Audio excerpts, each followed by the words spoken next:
Hello, welcome to my channel Mahalakshmi పరివారం. ఈరోజు మనము ఇడ్లీ చేసుకోవడానికి ప్రిపరేషన్ ఎలా చేసుకోవాలో చూపిస్తానండి. గుండు పప్పు అయితే 5 అవర్స్, మామూలు పప్పు అయితే 3 అవర్స్ సరిపోతుంది.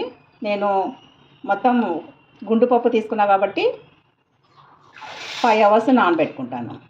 ఓకేనా? 2 గ్లాసెస్ వేస్తున్నాను.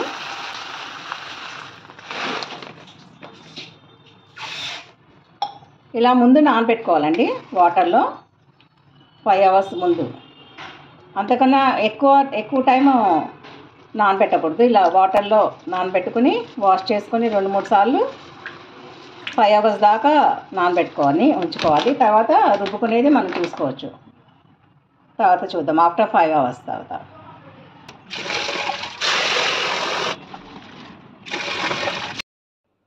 మనం పొద్దున 5 గంటలు నానబెట్టిన మినపప్పు ఇలా ఉన్నాయండి. బాగా కడుక్కున్నాను. 5-6 సార్లు కడుక్కొని నీట్గా వాష్ చేసుకుని ఇప్పుడు గ్రైండర్లో వేసుకుందాం. పప్పు ఎప్పుడు వేసుకున్నా ముందు నీళ్ళు పోసుకోవాలండి. కొంచెం గ్రైండర్లో ఒక చిన్న గ్లాసు నీళ్ళు పోసుకోవాలి. తర్వాత పప్పు వేసుకోవాలి. బాగా మంచిగా మెత్తగా ఫ్లఫీగా పిండి రుబ్బుకోవాలండి. కొంచెం నీళ్ళు పోసుకుంటూ ఒకసారి పోసుకోకూడదు. గ్రైండర్లో కొంచెం పోసుకుంటూ రుబ్బుకోవాలి మంచిగా మెత్తగా కన్సిస్టెన్సీ బ్యాటర్ వచ్చేటప్పుడు. ఇప్పుడు గ్రైండర్కి వేసుకున్నాం కదండి. ఈ లోపల రవ్వ నానబెట్టుకోవాలి పక్కన.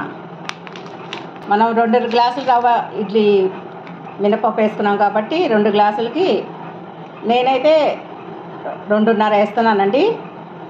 5 గ్లాసులు రవ్వ వేసుకుంటున్నాను నేను. ఈ పప్పు నలిగే లోపల మనకి పిండి అయ్యే లోపల ఈ రవ్వ కూడా నానిపోతుంది. పోసుకుని నానబెట్టుకుందామండి. పప్పు నలిగే లోపల 2 సార్లు కడుక్కోవాలి మంచిగా.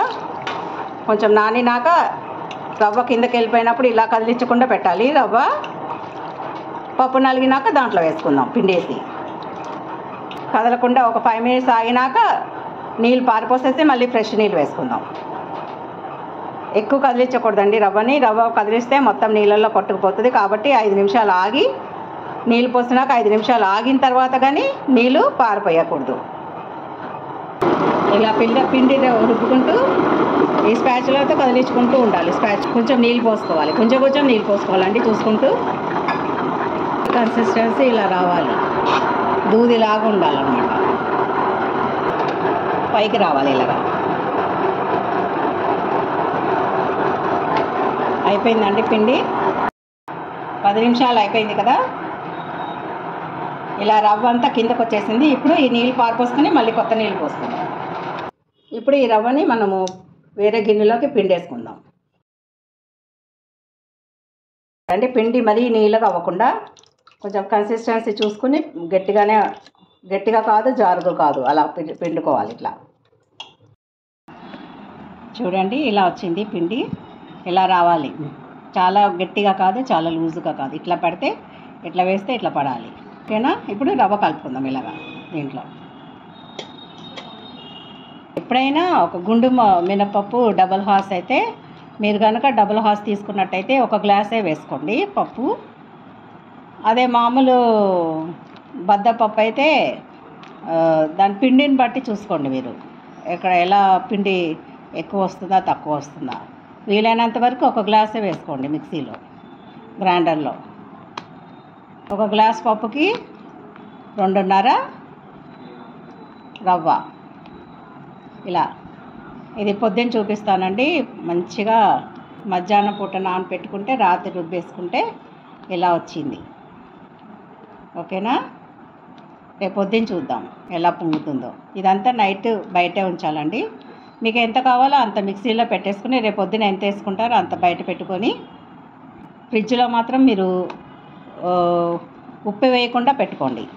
ఎప్పుడైతే మీరు రేపు ఉదయం ఇడ్లీ వేసుకోవాలనుకుంటారు అప్పుడు మాత్రమే ముందు రోజు రాత్రి ఉప్పు వేసుకుని బయట పెట్టుకోండి.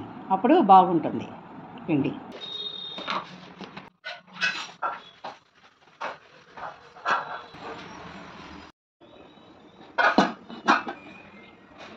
వాటర్ పెట్టుకుని వాటర్లో ముంచి ఇలా తీసుకోవాలి మనం ఇడ్లీలు. చూడండి వేడి వేడి ఇడ్లీలు ఎంత బాగున్నాయో.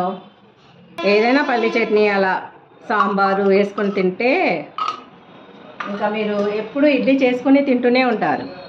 అంత బాగుంటాయి అన్నమాట ఇడ్లీ సాంబారు.